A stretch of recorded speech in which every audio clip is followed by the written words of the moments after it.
جماعة انا بقيت خالو الهامي.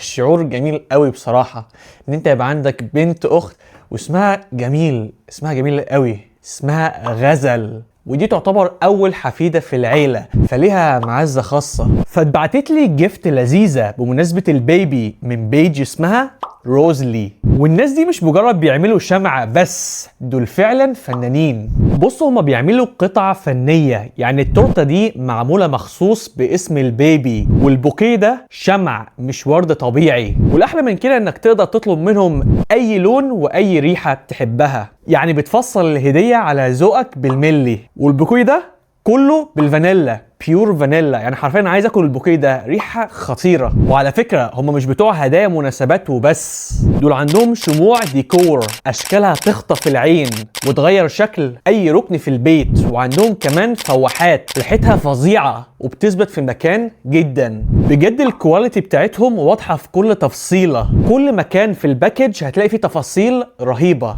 سواء كان جوه الباكج بره الباكج، تفاصيل خطيره. فلو عندكم مناسبه محيره او حد لسه والد بيبي، او حتى عايزين حته ديكور تدلعوا بيها بيتكم وتكون ريحتها حلوه، لازم تدخلوا تشوفوا الكوليكشن بتاع روزلي. بجد شغلهم يشرف، وقولوا لهم انكم جايين تبعي عشان يعملوا لكم خصم محترم. وبس كده، كان معاكم الهامي واشوفكم في فيديو تاني.